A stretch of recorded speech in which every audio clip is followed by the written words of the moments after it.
তুমি কোন ভক্তের সাথে জাহাজি খেলতে যাবে?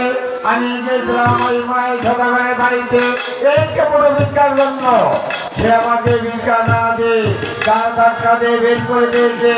সে কথা বলে বললে আজও আমার শরীর শিহরে জেগে ওঠে। ভাই কারো আপনি হয়তো জানেন না, আমাদের দুই ভাইকে না দেখে মনে প্রাণে বিশ্বাস করি। আমাদের দুই ভাইকে না দেখে প্রতি বছর আমাদের দুই ভাইয়ের নামে আসল সাজিয়ে সিদ্ধি করে সেই সারি শহরে বাচ্চা সারা ঠিকাদার আমরা দুই ভাই মিলে সেই বাচ্চা করে জাহারি খেলতে যাবো। একটি বলছো ভাই গাজী, তোমার কি এমন ভক্ত আছে? তার প্রমাণ এখানে দেখাতে পারবে?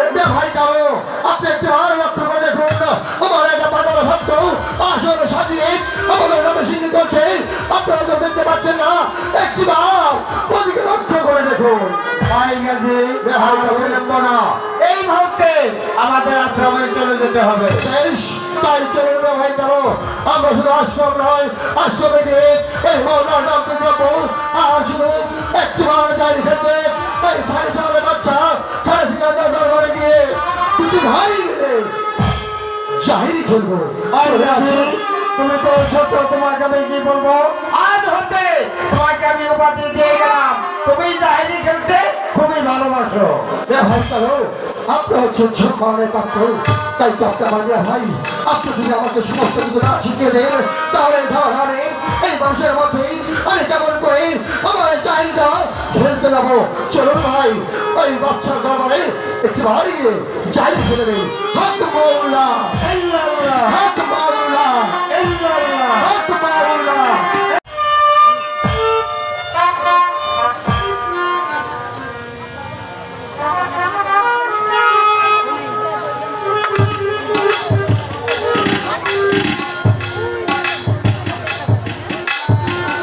মেহেরবান খোদা পাক পরওয়ারদিগার, দিন দুনিয়ার মালিক, টাকা পয়সা ধন সম্পত্তি কোনো কিছুর অভাব আমাকে রাখুনি। কিন্তু একটি সন্তানের কাঙ্গাল করে তুমি আমাকে এই শ্রীভুবনে রেখেছো। এমন কি অপরাধ তোমার কাছে আমি করেছি? ওগো আমার মুর্শিদ দয়াবিন্দা পীর কালগাজী, আমাকে একটি সন্তান দিচ্ছ না। যাদের ঘরে নেই একই মুষ্ট অন্ন, তাদেরকে দিয়েছো তুমি কত সন্তান। আমার ঘরে কোনো কিছুর অভাব রাখনি, কেন তুমি আমাকে একটি সন্তানের কাঙ্গাল করে রেখেছো? ওগো মেহেরবান খোদা, আমার শেষ নিঃশ্বাস ত্যাগ করার পূর্বে আমার কর্ণে কে দিবে নবীর নাম। আমি চাই না তোমার এই বাদশাহী, তুমি সকল কিছু কেড়ে নিয়ে শুধু একটি সন্তান আমাকে দান করো খোদা, একটি সন্তান আমাকে দান করো।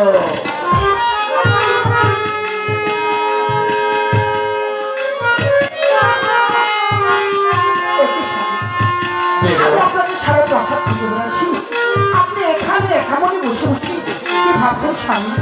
বেগম, আমি বসে বসে ভাবছি ওই মেহেরবান খোদা তাআলা আমাদেরকে কোনো কিছু অভাব লাগেনি, কিন্তু আমাদেরকে একটি সন্তান দিচ্ছে না। স্বামী, বেগম, আমি ওই খোদা তাআলার কাছে প্রার্থনা করে দেখি, ওই খোদা তাআলা আমাদের দিকে একটু তাকাবি না? বেগম, তুমি ঠিকই বলেছ, তাই করো বেগম।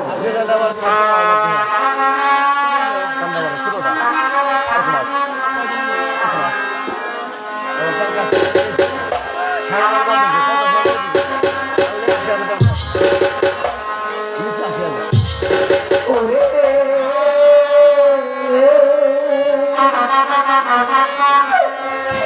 একটি বেটা দাও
আল্লাহ তোমার কাছে ধন রত্ন টাকা পয়সা আমরা যে কোনো কিছু চাই না, এই শুধু আমাদের দুজনের মাঝে একটি পুত্র সন্তান দাও। বেগম তুমি ঠিকই বলেছ, ওই আল্লাহ তাআলার দয়া হলে আমাদেরকে একটি পুত্র সন্তান দিলেও দিতে পারে। বেগম স্বামী, আমি আজ তোমাকে দুটি প্রশ্ন করবো। আমার কি প্রশ্ন করবেন স্বামী? বেগম আমি দেখব আমার এই প্রশ্নের সঠিক উত্তর তুমি দিতে পারো কিনা। বলো তো বেগম, এই আল্লাহ তাআলা সৃষ্টি করে তোমাকে আমাকে এই ধরা ধামে পাঠিয়েছে, কাকে তুমি বড় বলে মানো এবং কাকে তুমি তোমার এই দেহ মন প্রাণ দিয়ে কাকে বেশি ভালোবাসো? একে বলছেন স্বামী, জন্ম দিয়েছে পিতা মাতা, আর বড় হওয়ার পর তুলে দিয়েছি আপনার হাতে আমি এই পৃথিবীর মুখে। আর কাকে বেশি ভালোবাসবো? আমি যে আপনাকে বেশি ভালোবাসি, আর আপনাকে আমি বড় বলে মনে করি। ভুল বললে বেগম, তুমি ভুল বললে। কেন স্বামী? বেগম আমি কাকে বড় বলে মানি আর কাকে সব চাইতে বেশি ভালোবাসি তুমি একটিবার শুনবে বেগম। বলুন।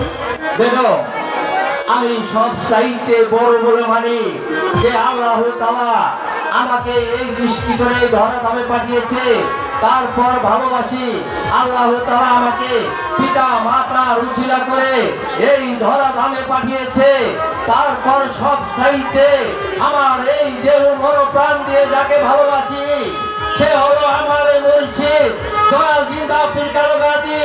তাকে তুমি ভালোবাসে ভালোবাসলে আমাকে বেগম। স্বামী, যে কালোবাজি তারা তারা ভিত্তি করে খায়, আমি সেই কালোবাজিকে কোনোদিনও পীর বলে মান্য করি না। তুমি বড় অপরাধী করেছ বেগম। আমি জানি না এই অপরাধের ক্ষমা তুমি কখন পাবে কি না বেগম। স্বামী, বেগম আমি বুঝতে পারিনি আমি হয়েছি মেয়ে লোক, আপনি আমাকে ক্ষমা করে দিন। বেগম যাদের কাছে তুমি অপরাধী করেছো তারা যদি তোমাকে নিজ গুণে ক্ষমা করে দেয় তাহলে তুমি ক্ষমা পাবে, নচিদার কখনো তুমি ক্ষমা পাবে না বেগম। ঠিক আছে স্বামী, আমি যাদের কাছে ভুল করেছি আমি তাদের কাছে ক্ষমা চেয়ে নেব। এবার চলুন, আপনার বিশ্রাম প্রয়োজন। ঠিক আছে বেগম, এবার তুমি আমার সঙ্গে চলে এসো। তাই চলুন। হক মাওলা আল্লাহ। ভাই কাছে রে ভাই কালো, ওই বাচ্চা সেকেন্দার আমাদেরকে পীর বলে মান্য করে, আর বেগম সুলেখা আমাদেরকে গড়ার ফকির বলে ধিক্কার দিয়েছে। এই বিচার আমি নির্ণয় দেখতে চাই। একটু বলছেন রে ভাই কালো, বাচ্চা ছাড়া ঠিকাদার আমাদের দুই ভাইকে পীর বলে মান্য করলেও তার বিবিধ লেখা আমাদের দুই ভাইকে তার ফকির বলে ধিক্কার দিয়েছে। না রাখি বলে তোমার তুই খারাপ না তোর বছর এই বিবিকে তা দায়িত্ব বলে ভাই কাছে ভাই কালো, এর চাইতে আরো কঠিন বিচার আছে কিনা তা আমি নির্ণয় দেখতে চাই ও শুনতে চাই। বেশ, আপনি যখন আমার মেয়ে ভাই আপনি যখন নিজে দেখতে চেয়েছেন ও শুনতে চেয়েছেন আমি কেন মত হতে পারি? তাই তো ভাই আমার সঙ্গে একটিবার চলে আসুন। হে আল্লাহ পাক পরওয়ার দিগা, আমরা দুটি ভাই যদি তোমার নামের ফকির হয়ে থাকি আমাদের দুটি ভাইয়ের হাত কবুল মঞ্জুর করে নিয়ে ওই বাচ্চার ফুল বাগিচায় একটি দুয়ার রূপ ধারণ করে ফেরেশতা পাঠিয়ে দেবে। বাচ্চা যেন দেখতে পায় একটি এলেম ছাড়া আর বিবিধ আদিকে লেখা সে যেন দেখতে পায় একটি চিগাল ছাড়া। ভাই ভাই কাছে এবার কি আপনি সন্তুষ্ট হয়েছে? হ্যাঁ ভাই কাছে তোমার বিচারে এবার আমি খুশি হয়েছি। বেশ, আপনি যখন খুশি হয়েছেন তাহলে এবার চলুন আমরা দুটি ভাই বলি এই আশ্রমে গিয়ে মৌলার নামটি জপতে থাকি। ভাই কাছে বলো মিয়া ভাই। তোমাকে আমি আরেকটি প্রশ্ন করবো। ভাই কাছে আল্লাহ পাক 18,000 মাখলুকাতের মধ্যে সর্বশ্রেষ্ঠ তৈরি করেছেন মানবকে। সেই মানব হচ্ছে তোমার ভক্ত, তুমি কেন তোমার ভক্তকে অভিশাপ করলে? মিয়া ভাই এটাই তো আপনি বুঝতে পারছেন না। আপনি হচ্ছেন আমার মিয়া ভাই, বুকে সমস্ত কিছু শিখিয়ে ধর্মে পাঠিয়েছে এই ভক্ত করে যাইনি খেলবার জন্য। আজ যদি আপনার কথা আমি অমান্য করে এই ভক্ত করি মাঝে বুকে থাকি তাহলে কি আপনাকে অসম্মানিত করা হবে? তাই তো আপনার কথা রক্ষা করার জন্য আমি ভক্তকে অভিশাপ দিয়েছি না ভাই। একে বললে ভাই গাজী? না ভাই, আমি তো অভিশাপ দিতে চাই। জানেন কেন? যখন আমার ভক্তকে আমি অভিশাপ দিই আমার হৃদয়টা পেটেরা চলচির হয়ে যাচ্ছিল, কিন্তু উপায় নেই না ভাই। যদি আজ ভক্তকে অভিশাপ আমি তাহলে এরকম হাজারো ভক্ত আমাদের মতো পীড়িত অস্বীকার করবে। তখন এই দুনিয়ার বুকে 18,000 বাক্যজাত মানুষকে কে শিক্ষা দেবে? তাই তো আহলেবাদ যখন বলেছে এই আহলেবাদ দুনিয়ার বুক থেকে কেউ বিশ্বাস করবে না, এই ভক্তকে আমি অভিশাপ দিচ্ছি শুধু এতটুকু বোঝানোর জন্য সে যেন কখনো বীরকে অস্বীকার না করে। একটি অনুরোধ হয় ভাই গাজী, আমার ভক্ত যখন আমাদের তুমি ভাইকে আমার পীর বলে বার্তা করবে, আপনি কিন্তু আমার ভক্তকে আবার আমাদের চুক্তি ফিরিয়ে নিয়ে আসবে মনে হয়। এই কথাটুকু আপনি দিয়ে হয়, এই কথাটুকু আপনি একটিবার দিয়ে বেরো। ভাই গাজী, আজ হতে তোমাকে আমি আরেকটি পদ দিতে যাচ্ছি। আজ হতে তুমি হচ্ছ অন্তর্যামী।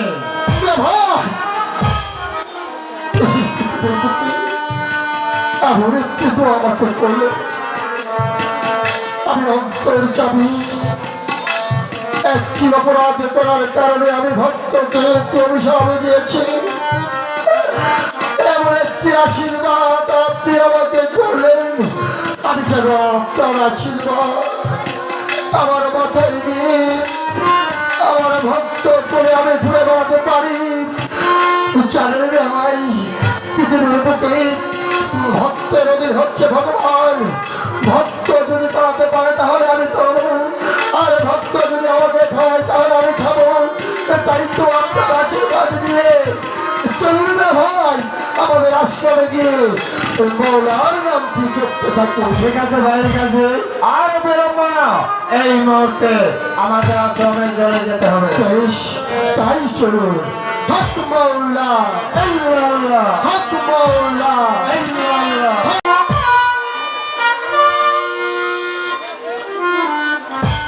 ওগো মেহেরবান খোদা, পাক পরওয়ারদিগার, আমার বেগম নামাজ পড়ে তোমার দরবারে হাত তুলে কান্নাকাটি করেছে। আমার বেগমের হাত যেন খালি না ফিরে, এই খালি না ফিরে। স্বামী, বেগম,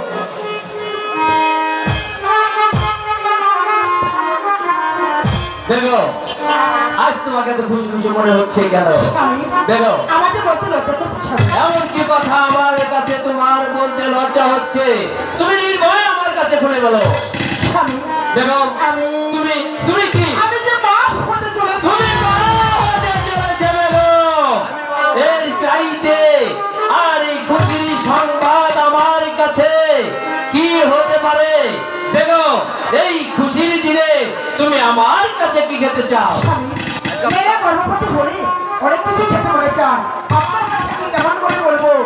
দাসীগণকে ডেকেছে, ওদের কাছে বলবো আমার মন আজ কি খেতে ইচ্ছা করেছে। ঠিক আছে, তাই হবে। এই কে আছিস? দাসীগণকে পাঠিয়ে দে। মহারাজ, শোনো দাসীগণ, তোমাদের বেগমাম্মা অন্তর সজ্জায় তোমাদের বেগমাম্মা যা যা খেতে চায় সকল কিছু খাইও, কোনো কিছু যেন বাকি না থাকে, কথাটি যেন মনে থাকে। ঠিক আছে, যাবো না। মেয়েরা গর্ভবতী হলে অনেক কিছু খেতে মনে চায়। আজ আমার মনে দাদা খেতে ইচ্ছা হয়েছে, তোরা আমার তীর্থ বেগম বাবা,